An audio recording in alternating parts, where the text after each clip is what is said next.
하나님의 말씀은 베드로전서 1장 18절에서 25절까지 말씀입니다. 베드로전서 1장 18절에서 25절입니다. 너희가 알거니와 너희 조상의 유전한 망령된 행실에서 구속된 것은 은이나 금같이 없어질 것으로 한 것이 아니요 오직 흠없고 점없는 어린 양 같은 그리스도의 보배로운 피로 한 것이니라. 그는 창세전부터 미리 알리신 바 된 자나 이 말세에 너희를 위하여 나타내신 바 되었으니 너희는 저를 죽은 자 가운데서 살리시고 영광을 주신 하나님을 그리스도로 말미암아 믿는 자니 너희 믿음과 소망이 하나님께 있게 하셨느니라. 너희가 진리를 순종함으로 너희 영혼을 깨끗하게 하여 거짓이 없이 형제를 사랑하기에 이르렀으니 마음으로 뜨겁게 피차 사랑하라. 너희가 거듭난 것이 썩어질 씨로 된 것이 아니요 썩지 아니할 씨로 된 것이니 하나님의 살아있고 항상 있는 말씀으로 되었느니라. 그러므로 모든 육체는 풀과 같고 그 모든 영광이 풀의 꽃과 같으니 풀은 마르고 꽃은 떨어지되 오직 주의 말씀은 세세토록 있도다 하였으니 너희에게 전한 복음이 곧 이 말씀이니라. 아멘.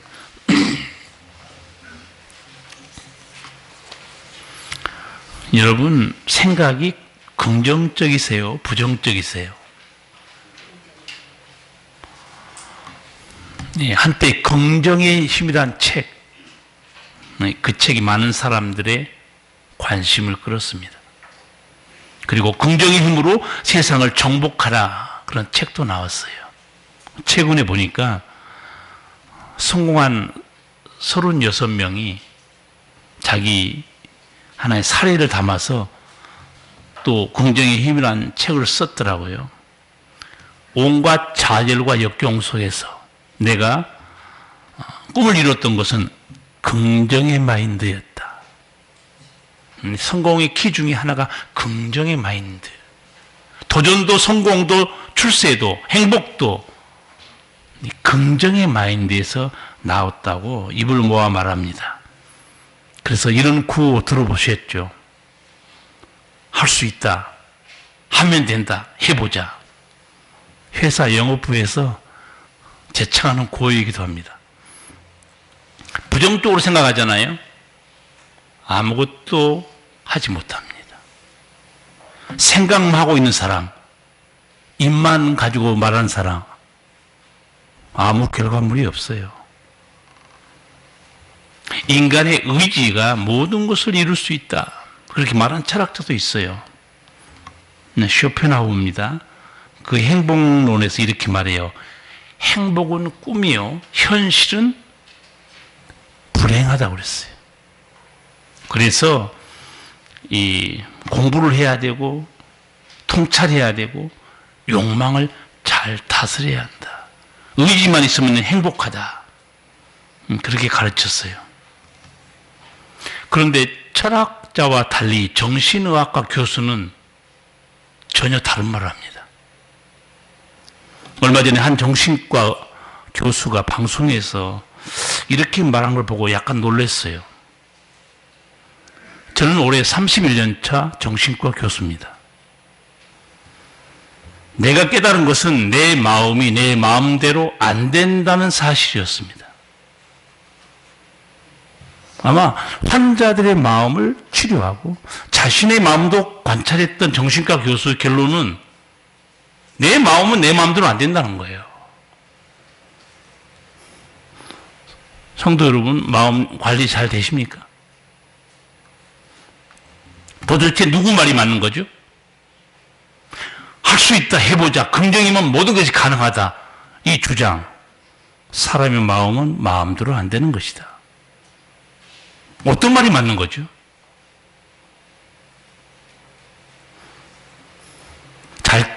잘 찍으셔야 돼. 둘 다 맞습니다. 또 이게 뭔 소리지? 일이나 성공은 긍정의 마인드로 좀 뭘 이룰 수 있습니다. 그러나 마음은 긍정의 마인드로 치유되는 게 아니에요. 관리할 수도 없습니다. 성경을 모르기 때문에 그렇습니다. 마음에 대한 성경의 가르침이 상당히 많은데 한 곳만 제가 말씀드릴게요. 여러분 알 수 있는 구절이에요. 예레미야 17장 9절입니다. 만물보다 거짓되고 부패한 것은 마음이라 누가 능히 이를 알겠느냐. 거짓되고 심히 부패한 게 마음이라. 인간의 마음처럼 거짓되고 썩어 문드러진 것은 세상에 없다. 그런 뜻이 아니에요. 제가 부패된 게 마음이라고 그래서 히브리어 성경을 읽어봤어요. 부패가 뭐지? 이 단어가 병에 관련된 단어더라고요. 고칠 수 없는 그런 뜻을 가지고 있어요. 아, 그렇구나. 인간의 마음은 못 고칩니다. 죄로 상한 마음은 아무도 못 고쳐요.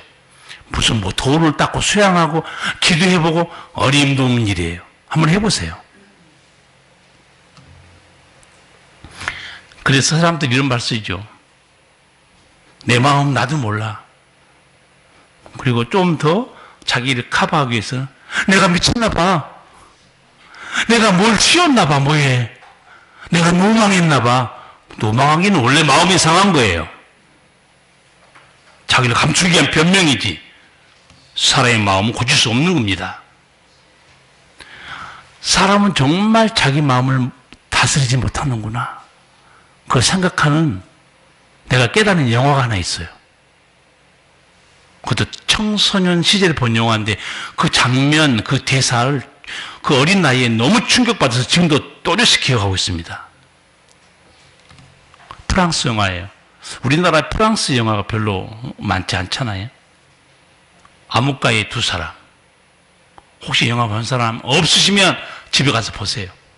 500원 주고 유튜브에서. 들랑달랑. 알랑들롱이 나오는 영화입니다. 들랑달랑 그러니까 또 누군가 한 거예요. 우리는 그렇게 불렀어요. 알랑들롱 발음하기 어려워서 들랑달랑 아니야?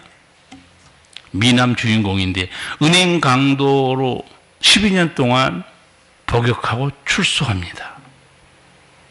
그를 체포했던 형사 장가방이 다시는 범죄에 빠지지 않도록 뒤를 봐줘요.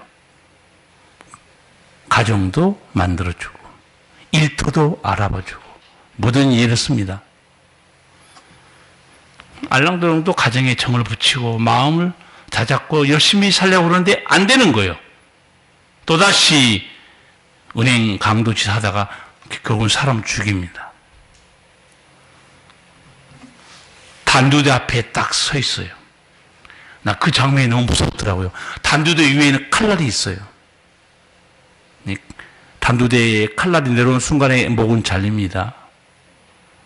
그리고 알랑드롱이 단두대에 칼날을 쳐다보는데 마지막 대사가 나와요. 그건 뒤를 봐줬던 형사 장가방의 마지막 목소리예요. 지금도 그 대사를 잊을 수 없습니다. 그는 마지막 인내에 실패했다고 그래요. 어린 나이에 너무 충격이 컸어요. 아, 그렇구나. 그는 마지막 인내에 실패했다. 참았어야 되는데. 참았어야죠. 자기 마음을 못 다스리는 거예요. 이게 인간의 마음입니다. 여러분, 마음 다 잡을 수 있습니까? 인간의 마음은 부패되어 있어요. 사도 바울도 자기의 내적 갈등과 고민을 토로합니다. 로마서 7장 19절 이하의 말씀입니다. 내가 원하는 바 선은 하지 아니하고 도리어 원치 아니하는 바 악은 행하는도다. 오호라 나는 공고한 사람이로다. 이 사망의 몸에서 누가 나를 건져내랴. 나는 선을 행하고 싶은데 원치 않은 악을 행하고 있는 거예요. 아, 나는 절망적인 인간이구나. 그러나 이 고칠 수 없는 마음, 타락한 마음을 고치는 분이 있습니다. 하나님이세요. 하나님은 죽은 영혼도 살리시고 병든 마음도 고칩니다. 교만한 마음도 새 마음으로 고쳐주세요. 예수님 오시기 약 700년 전에 하나님이 에스겔 선지자를 통해서 이 하나님의 계획을 알려줍니다. 에스겔서 36장 26절 대단히 중요한 말씀. 예수님이 니고데모와 대화하면서 언급했던 내용입니다. 또 새 영을 너희 속에 두고 새 마음을 너희에게 주되 너희 육신에서 굳은 마음을 제하고 부드러운 마음을 줄 것이며 내가 앞으로 새 영을 너희에게 줄 것이다. 새 영이 뭐죠? 묵상하지 마시고 대답 한번 해보세요. 새 영이 뭡니까? 하나님 주시겠다 새 영이 뭐예요? 거듭난 영을 말합니다. 거듭난 영. 그리고 내 신을 보여준다고 그래요. 영과 신 비슷한 똑같은 단어입니다. 그런데 뒤에 신은 성령을 말합니다. 새 영, 새 마음. 죄로 죽은 우리 영을 새롭게 다시 태어나게 만들어 주시고 그 악하고 고칠 수 없는 이 상한 죄악된 마음도 새 마음으로 내가 너에게 주겠다. 저는 이 새 것이라는 단어, new, 이 단어를 몇 번 설명했는데 정말 놀라운 단어입니다. 이 new라는 단어가 새 것이라는 게. 성경에는 두 가지를 설명해요. 새 것. 하나는 물리적인 새 것. 우리 새해 왔죠? 그때 새해가 왔습니다. 변한 것 아무것도 없어. 물리적으로 시간만 바뀐 거예요. 그걸 레우스라는 단어를 쓰고 있고 또 하나는 새 것이라는 단어 중에 본질과 속성이 완전히 바뀐 새 것, 카이노스라는 단어를 씁니다. 하나님이 말씀한 내가 새 영, 지금까지 볼 수 없는 새로운 영혼입니다. 새 영이란 영생하는 영입니다. 아담은 죄로 인해서 영이 죽었어요. 마음도 완전히 타락했습니다. 인간은 절대로 죄로 죽은 영혼을 못 살립니다. 마음도 절대 새롭게 못해요. 하나님께서는 하세요. 여기서 하나님이 내가 앞으로 새 영을 줄 것이다. 예수님이 이 말씀을 니고데모와 대화, 요한복음 3장에서 말합니다. 물과 성령으로 거듭나야 천국에 들어간다. 그리고 이렇게 말씀하죠. 육으로 난 것은 육이요 성령으로 나야 영이니라. 니고데모가 처음에 못 알아들으니까 예수님이 책망하죠. 네가 이스라엘 선생으로 이것도 모르냐? 거듭난다는 걸 널 모르고 있어? 저도 처음에 예수 믿을 때는 예수님이 어떻게 니고데모를 야단칠 수 있을까? 구약 성경에 그런 가르침이 있나? 에스겔서에 보니까 있어요. 여기에 하나님의 새 영을 줄 것이다. 새 마음도 주실 것이다. 영혼이 거듭나잖아요. 그러면 당연히 마음은 영의 지배를 받습니다. 부드러운 마음이 돼요. 성령이 함께하는 마음이기 때문에. 굳은 마음이 뭡니까? 예수님의 씨 뿌리는 비유 4가지 중에서 이 굳은 마음이 어느 밭과 같은 마음이에요? 길가와 같은 마음입니다. 길가, 굳은 마음이에요. 씨가 떨어져 싹이 안 나요. 하나님 말씀이 들려와도 교만하고 완악하기 때문에 듣지 않습니다.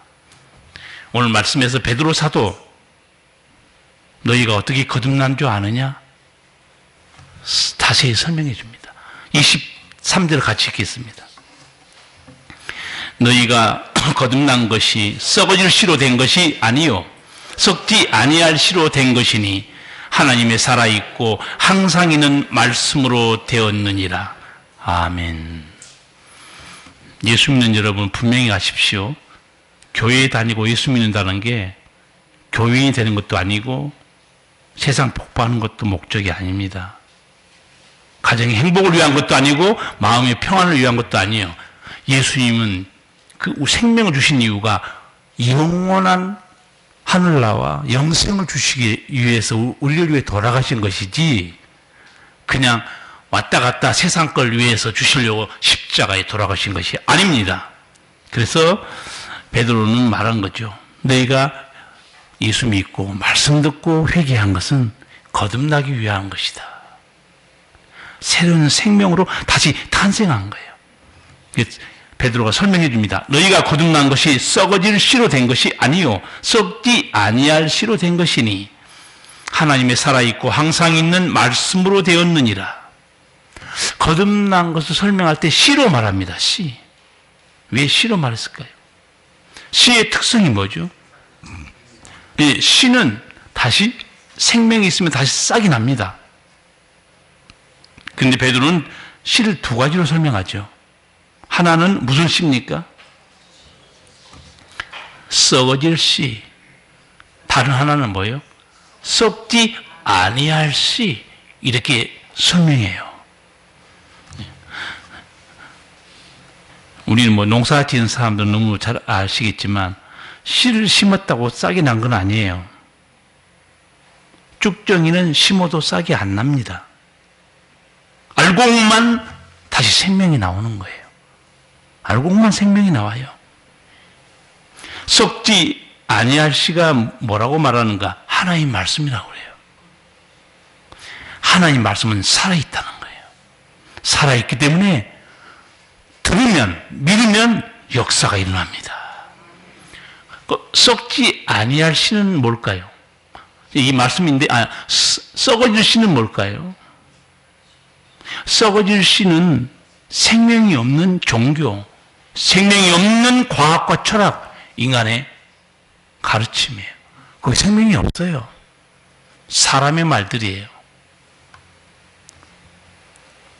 하나님의 말씀 히브리서 4장 12절 보면 정말 놀랍게 표현합니다.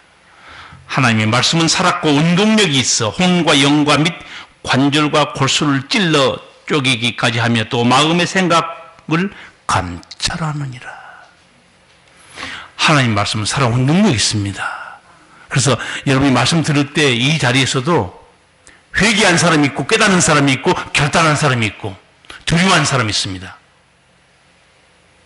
왜? 하나님 말씀 살아있기 때문에. 여러분이 마음문을 닫으면 살아온 능력이 있는 말씀이 들려도 여러분 변화 없습니다. 들어가야 돼요.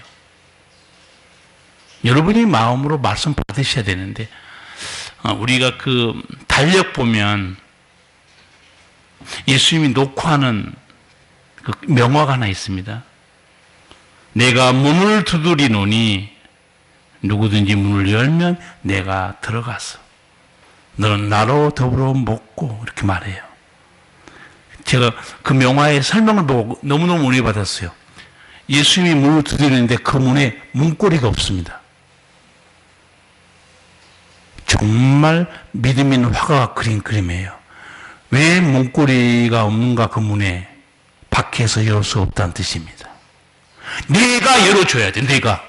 주님 내게 들어오세요. 여기 지금 예배 자리에 앉아있지만요 듣는 사람도 있고 관심 없는 사람도 있을지 몰라요. 내가 두드린다. 내가 문을 열어라 이거예요. 그런 내가 너 속에 들어가서 너는 나로 더불어 먹을 것이다.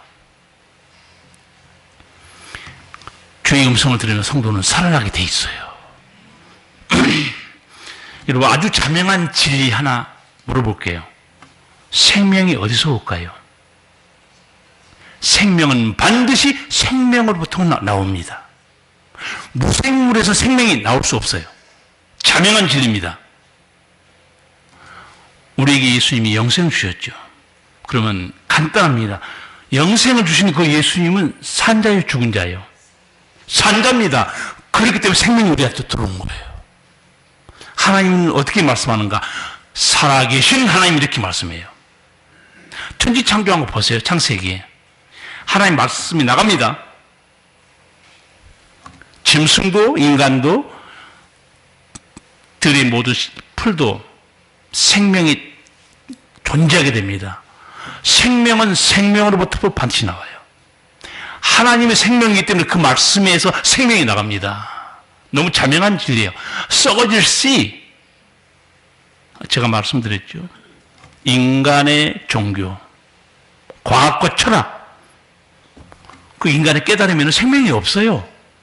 오직 생명 자신은 성부, 성자, 성령밖에 없습니다. 그래서 예수님께서 내가 너에게 전한 말이 어떤 말씀인 줄 아느냐? 이 말씀 여러분 기억하세요. 강제로 기억하시라고. 요한복음 6장 63절입니다. 살리는 것은 영이니 육은 무익하니라. 내가 너희에게 이른 말이 영이요 생명이니라. 살리는 것은 영이에요. 육은 무익합니다. 육은 뭘 지칭한 줄 아세요? 인간입니다. 인간에서 나온 모든 것, 그게 과학이든 철학이든 종교든 육은 무익해요. 못 살립니다. 살리는 것은 영이니 하나님의 영만 생명을 살리는 거예요. 그런데 예수님이 이렇게 말해요. 뒤에서 내가 너희에게 이른 말이 영이요 생명이라는 거예요. 내 말이 바로 살리는 능력을 가지고 있다는 거예요. 그래서 요한복음 5장 25절 보시면 예수님께서 이렇게 말씀해요. 죽은 자들이 하나님의 아들의 음성을 들을 때가 오나니 듣는 자는 살아나리라. 여러분 여기서 저는 알 수 없지만 여러분이 거듭나서 영생 얻은 자들이 있다고 그러면 여러분 다 누구의 음성을 듣고 살아난 거예요? 주의 말씀, 예수님 말씀 듣고 살아난 겁니다. 예. 믿는 자는 멸망치 않고 영생 얻는다. 흙으로 돌아가는 이 몸뚱아리 썩을 육신도 살리는 것은 영, 성령이 부활의 몸을 주십니다. 이 하나님의 능력이에요. 인간이 뭘 가르치고 깨닫고 종교도 만들고 철학도 하지만 그 인간이 어떤 존재인가? 오늘 24, 25절에서 쉽게 설명합니다. 같이 읽겠습니다. 그러므로 모든 육체는 풀과 같고 그 모든 영광이 풀의 꽃과 같으니 풀은 마르고 꽃은 떨어지되 오직 주의 말씀은 세세토록 있도다 하였으니 너희에게 전한 복음이 곧 이 말씀이니라. 아멘. 모든 육체 풀과 같고 풀은 마릅니다. 50, 60, 70 가잖아요. 저도 이제 내일 모레 70에 가까우는데 한 가지 저도 이제 깨달은 게 있어요. 병이 들어오는가 생각했더니 의사가 노화입니다. 내가 무슨 병이 들어오는 거 그랬더니 노화예요. 연식이 오래됐어요. 아, 그렇구나. 생로병사를 향해 갑니다. 여러분 그거 깨달아야 돼요. 아니 의사 선생님 어제까지 괜찮았는데 자동차도 어제까지 괜찮았는데 오늘 고장나면 못 가는 거예요. 여러분이 아마 여기 인조인간 좀 있는 것 같아요. 인조인간 무릎에다도 뭐 집어넣었죠. 인조인간이지. 치아에도 거기다 집어넣었죠. 뭔가 임플란트. 인조인간이에요. 그러다 쓰다 못 쓰면 이제 죽는 거예요. 던져버리는 겁니다. 모든 육체는 풀과 같고 풀은 다 말라 비틀어집니다. 인간의 죽음을 실감나게 기록한 사람이 솔로몬이에요. 전도서 12장 보면 힘 있는 자들이 벌벌 떨고 허리가 구부러집니다. 그리고 맷돌질하는 자들이 적어질 것이요. 맷돌이 뭐죠?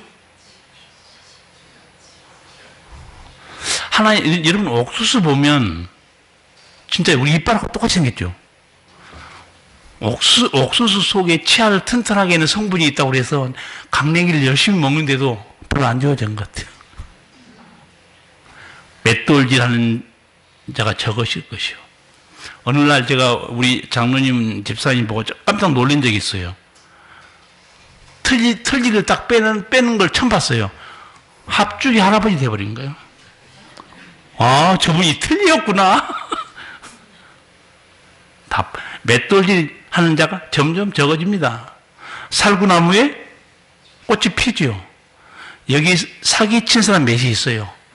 까맣게 물들어가지고 아주 하얀 머리 아닌 것처럼 앉아있는 사람들. 저는 염색 안 하기로 했어요. 그리고 미장원에 갔더니 그 미용사가 선생님 머리 너무 좋아요. 이렇게 하얗게 까맣게 섞이는 게 쉽지 않대요. 골고루 섞여 있다는 거예요. 절대 염색하지 마세요. 내가 우리 집사님도 염색하는 분 알고 있는데 옆에만 하얗게 돼요. 코미디 아니에요. 옆에만 하얗게 되니까 전체를 염색하지 않을 수가 없는 거예요. 살구나무에 꽃이 필 것이요. 그리고 원욕이 그친다. 뭘 해도 시큰둥해요. 먹어도 그렇고 먹을 것도 맛있는 것도 별로 없고 갈 데도 없고 뭐 볼 것도 없고 전부 시큰둥해요. 원욕이 그칩니다. 결론이 이렇게 맺습니다. 전도서 12장 5절입니다. 조금 슬픈 얘기요. 사람이 자기 영원한 집으로 돌아가고 조문자들이 거리로 왕래하게 됩니다. 사람이 영원한 자기 집. 이 사람이라는 단어가요, 인간이라는 단어가 아니에요. 아담이라는 단어입니다. 원래 육체를 말합니다. 흙을 말하고 있어요. 흙은 영원한 자기 집으로 돌아간다. 흙은 어디로 돌아갑니까? 다시 흙으로 돌아가는 거예요. 여러분, 여기 다 산자들이 앉아있죠. 죽은 자들은 산자와 함께 가지 못합니다. 성경의 원리예요. 아무리 가족이 사랑스럽고 내 피부치여도 죽으면 죽은 자에게 보내는 거예요. 죽은 자들이 모이는 것이 무덤이고 흙입니다. 산자는 죽은 자와 함께 하지 못합니다. 천국도 마찬가지예요. 천국은 살아계신 하나님이 계세요. 산자만이 천국에 들어갑니다. 산자가 누구예요? 영생 얻은 자들이에요. 영생 얻지 못한 죽은 자들은 절대 살아계신 하나님 품으로 못 들어갑니다. 가는 곳이 지옥이에요. 사람이 자기 영원한 집으로 돌아가고 조문자들이 거리로 왕래하게 됩니다. 그렇죠? 우리도 부고 받으면 어떻게 해요? 다른 걸 또 제껴놔도 누가 세상 떠났다 하면 부지런히 장례식장 찾아갑니다. 조문자들이 거리로 왕래해요. 인간의 끝을 말하고 있어요. 흙으로 돌아가는 인간에서 나온 종교, 철학, 과학, 거기에 무슨 생명이 있습니까? 없어요, 여러분. 속지 마세요. 생명은 생명이신 하나님께로부터만 나옵니다. 분명히 아셔야 돼요. 그래서 예수님의 음성을 들어야 살아나고 거듭나게 되는 거예요. 우리가 예수 믿으면 구원받죠. 아주 간단한 말씀 같지만 실상은요, 우리 구원을 위해서 성부, 성자, 성령께서 하신 놀라운 일들이 있습니다. 그래서 구원받은 거예요. 저는 우리 성도들에게 몇 번 설명해 줬습니다. 우리 구원을 위해서 예수님이 하신 일이 무엇인가? 십자가의 속죄의 은총입니다. 죄사함의 은총이에요. 그 말씀을 베드로도 합니다. 18절, 19절 같이 읽겠습니다. 너희가 알거니와 너희 조상의 유전한 망령된 행실에서 구속된 것은 음이나 금같이 없어질 것으로 한 것이 아니요 오직 흠없고 점없는 어린 양 같은 그리스도의 보배로운 피로 한 것이니라. 아멘. 우리가 구속 죄사함 받은 것은 점도 없고 흠도 없는 예수님의 십자가 보혈이라는 거예요. 우리 구원을 위해서 성자 예수님께서 십자가에서 피를 흘리사 살려주신 거예요. 두 번째, 우리 구원을 위해서 성령 하나님께서 하신 역사가 무엇입니까? 거듭나게 하는 은총이에요. 성령께서 죄를 깨닫게 해줍니다. 회개케 만들어요. 그리고 우리에게 거듭난 새 영을 주십니다. 그래서 우리가 구원받은 겁니다. 마지막으로 성부 아버지 하나님은 우리 구원을 위해서 무슨 일을 하셨습니까?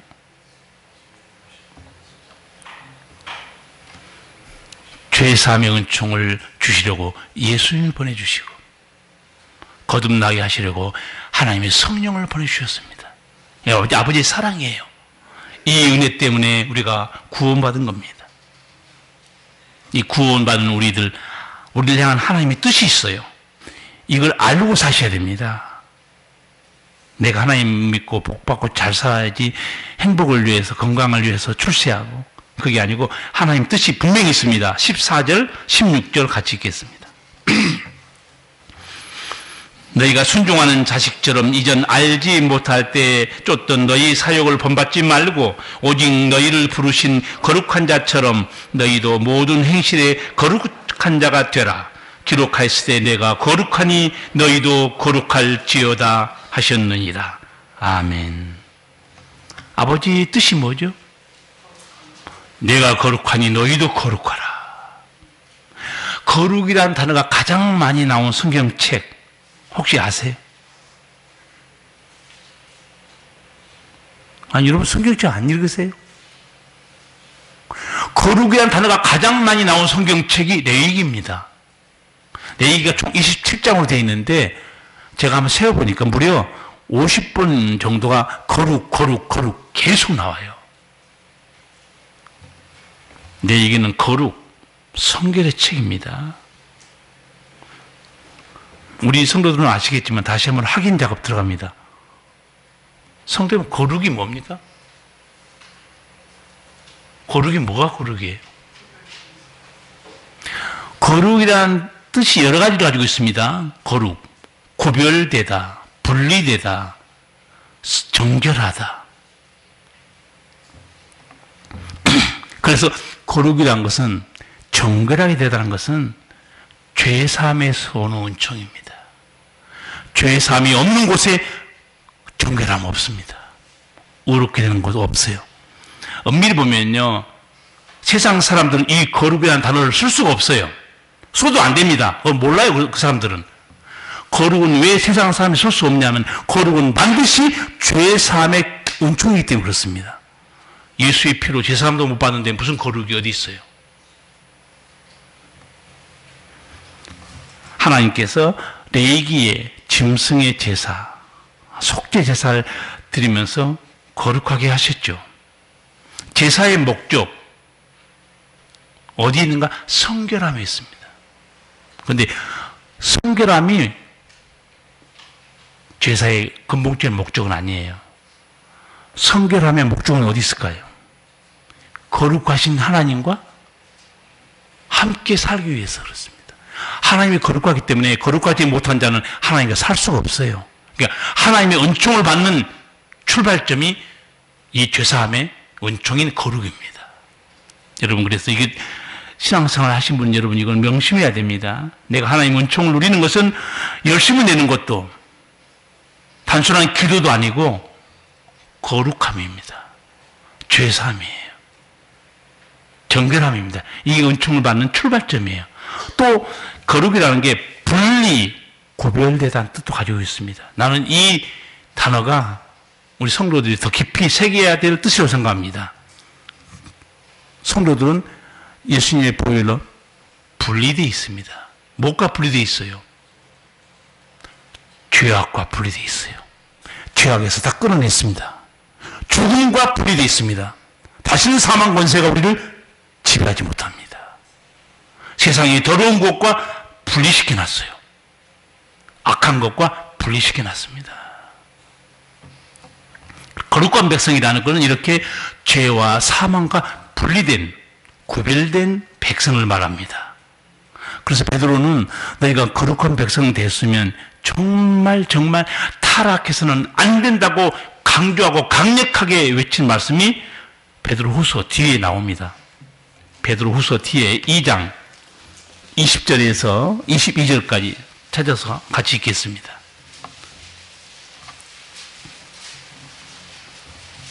베드로후서 2장 20절에서 22절입니다. 만일 저희가 우리 주 되신 구주 예수 그리스도를 알므로 세상의 더러움을 피한 후에 다시 그 중에 얽매이고 지면 그 나중 형편이 처음보다 더 심하리니 의의 도를 안 후에 받은 거룩한 명령을 저버리는 것보다 알지 못하는 것이 도리어 저에게 나으니라. 참 속담에 이르기를 개가 그 토하였던 것에 돌아가고 돼지가 씻었다가 더러운 구덩이에 도로 누웠다 하는 말이 저에게 응하였도다. 아멘. 예수님 십자가의 보혈로 우리를 깨끗하게 만들어서 거룩한 백성 삼으셨잖아요. 타락하면 어떤 것과 같은가?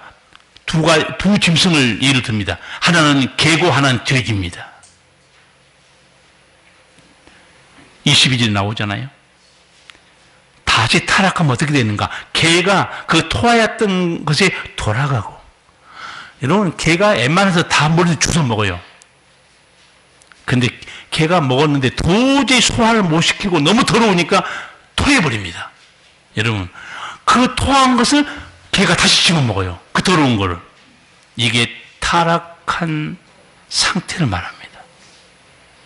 얼마나 여러분, 쳐다봐도 구역질 나지 않습니까? 이 말씀이 기록돼서 그렇지, 여러분, 영상으로 이거 한번 생각해 보세요. 유튜브로 본다고 그러면, 개가 확 토해냈다가 또 몇 시간 후에 가서 그 토한 걸 다시 먹고 있어요. 구역질 나죠? 주님이 보실 때 그러하다는 거예요. 예수의 보혈로 정결하고 깨끗하게 거룩한 백성으로 만들어놨는데 다시 타락하잖아요? 모습이 이렇다는 거예요. 여러분, 이 충격적인 말씀 우리가 들어야 돼요. 귀에 좋은 소리만, 마음에 달콤한 소리만 듣잖아요? 거룩하게 되기 어렵습니다. 여러분, 앞으로 내 입술과 내 마음, 내 행동이 잘못됐을 때 내가 개가 아닌가 생각하시기 바랍니다. 하나님은 그렇게 보시겠다는 거예요. 하나님이. 또 돼지 설명하죠. 돼지를 깨끗이 목욕시켜놨어요. 그럼 깨끗한 곳에 있어야 되는데 자기가 똥 싸는 데 가서 다시 뒹굴어요. 우리 예수 믿는 사람에 대한 경각심이에요. 우리가 세상에 왜 개독교란 말을 들을까요? 개독교. 빛과 소금이 안 돼서 그런 것 같아요. 여러분, 우리는 빛이잖아요. 구원의 길을 비춰주는 빛, 양심을 비춰주는 빛, 맛을 내는 소금, 그 우리 모습이라고 예수님 말씀해 줬어요. 그런데 세상 속에서 짓밟히고 타락하니까 스스로 어떻게 됩니까? 스스로도 그런 말 해요. 제가 교회 집사합니까? 그랬더니 오르간이 고장 나가지고 그제 지금 부속이 없어가지고 부속도 또 미국 아마존에서 사야 된다고 그래가지고 언제 고칠지도 모르겠어요. 이 전자올리기는 뜯어보니까 보통 어려운 게 아니더라고요. 근데 그분 두 명이 와서 한 분은 피아노 조율을 하고 한 분은 이 오르간 기술자인데 식사를 같이 했어요. 대접했더니 이렇게 하는 거예요. 아, 누굽니까? 이렇게 한 사람은? 아, 저분은 천주교인이구나. 오르간 기술자 천주교인이야. 한 사람은 그냥 먹길래 교회 안 나갔어요? 아유, 저는 개집사입니다 그러더라고. 개집사입니다. 아니, 왜 개집사가 됐어요? 춘천에서 옛날에 교회 나가는데 교회에서 서로 싸움질 해가지고 꼴보기 싫어서 교회를 떠나버렸어요. 그래서 제가 개집사가 된 겁니다. 지난주에 여러분에게 헤어질 결심이라는 설교했죠. 헤어질 결심. 내 행동, 내 언어, 내 문제로 인해서 다른 사람이 실족해 하면 어떻게 하라고 그랬어요? 연자맷돌 메고 어디로 가라고 그랬어요? 바다로 죽으라고 그랬죠. 우리는 가까워요. 멀리 안 가도 돼요. 홍천강에 빠져 죽으면 돼요. 여러분, 남을 실족해 하는 경우 예수님이 죽으라 한 이유를 잘 알아두셔야 됩니다. 너나 죽지 왜 다른 사람까지 실족해서 예수 못 먹게 만드자 그 말이에요. 너나 죽지. 여러분, 신앙을 갖는 순간에 우리는 공인이 되는 겁니다. 공인이에요. 아무 멍청하게 교회에 괜히 다닌다는 말 들으면서 세상에 마시는 소금처럼 짓밟히면 여러분 하나님이 분노하십니다. 교회를 다녔다, 예수 믿고 거듭났다, 공인이에요. 말하는 거, 행동하는 거, 예배 생활, 성교회 생활, 주님을 닮아야 됩니다. 그래서 어떤 사람은 아예 운둔자로 사는 사람이 있어요. 저 사람 교회 다니는 사람이었어요? 권사님이었어? 전혀 몰랐는데. 빛이 안 보이는 거예요. 세상의 빛인데. 소금인데 맛이 하나도 안 나오는 거예요. 짠맛이. 소금 안 들어오면 정말 먹을 수 있는 음식 뭔지 아시죠? 설렁탕. 저는 설렁탕을 좋아하지 않습니다. 저 남동생은 좋아해요. 아니, 같은 엄마 뱃속에 나왔는데 저는 건더기만 먹어요. 우리 밑에 남동생은 국물만 먹어요. 야, 나중에 서로 바꿔 먹자. 나 국물 많이 남았거든. 주고 건더기 남은 거 내가 다 가져오고. 소금이 들어가면 맛을 내잖아요. 성도 여러분이 어디에 가든지 맛을 내고 타락한 것을 막아주고, 그럼 하나님이 얼마나 기뻐하겠습니까? 한번 스스로 질문할 게 하나 있습니다. 생각 좀 해보세요. 성도들이 예수 믿고 이제 변화받았어요. 사랑, 돌봄, 구제, 봉사 어느 정도 합니다. 근데 거룩은 어떻습니까? 주위에서 분리되는 삶, 더러운 것을 끊어내는 삶, 시기 질투에서 끊어내는 삶. 거룩은 약한 것 같지 않아요? 너무 약해요. 저는 열심히 내는 사람 절대 높은 점수를 주지 않습니다. 열매를 볼 때까지 기다리는 거예요. 혼자 열심히 내가요, 혼자 시끄럽게 하고 혼자 날씨는 사람 교회에 굉장히 많습니다. 정말 중요한 사람은 이름도 없고 빛도 없이 녹아지는 소금처럼, 태워지는 빛을 내는 촛불처럼. 그런데 하나님의 영광을 드러내는 거예요. 저는 아무리 생각해도 성도들이 돌봄, 사랑, 섬김 이런 건 좀 잘한 것 같은데, 거룩함, 죄악을 끊어내고 악한 탐심, 더러운 말, 상처 주는 이 거룩함에 이런 노력들은 너무 안 한다는 거예요. 그러니까 하나님의 영광을 가로막는 게 아니겠어요? 오늘 하나님 말씀합니다. 내가 거룩하니 너희도 거룩해야 된다. 거룩함은 하나님의 자녀됨의 표지입니다. 두 번째, 거룩함은 하나님의 은총을 받는 출발점이에요. 세 번째, 거룩함은 세상의 빛과 소금을 드러내는 거룩한 행동입니다. 사도 바울은 우리 약함을 알고 자신도 약함도 깨닫고 에베소서 5장 18절에서 거룩함에 승리하는 거룩함을 알려줍니다.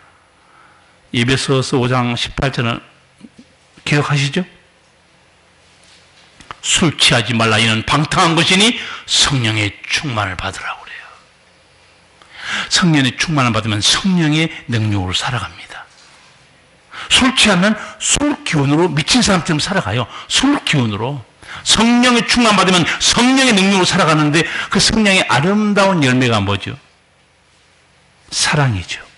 희락이죠. 화평이죠. 오래 참음입니다. 절제예요. 충성입니다. 온유요. 자비입니다. 얼마나 아름답습니까? 저는 오늘 여러분에게 하나님 말씀 배달했습니다. 오늘 전 제 사명을 다 했어요. 말씀 다 여러분에게 택배했으니까 이제 여러분 받아가세요. 받아가서 오늘 말씀 받았는데 잘못 살면 개가 되겠는데, 돼지가 되겠는데, 잘 깨달으시기 바랍니다.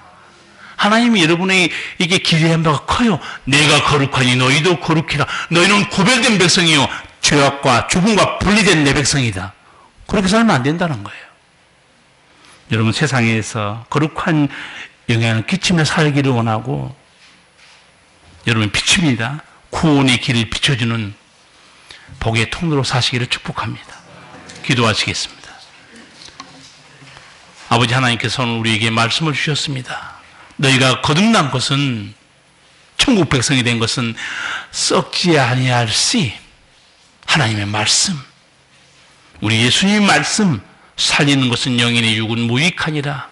내가 너희에게 이른 말이 용이요 생명이니라. 우리를 살리신 주님, 우리에게 말씀하십니다. 내가 거룩하니 너희도 거룩해야 된다. 아버지여, 성령으로 우리 성도들을 살아 운동력 있는 말씀으로 심령을 주장하사 세상 속에 그리스도의 향기가 되고 복의 통로로 살게 하시기를 원하오며 예수님 이름으로 기도하옵나이다. 아멘. 찬송가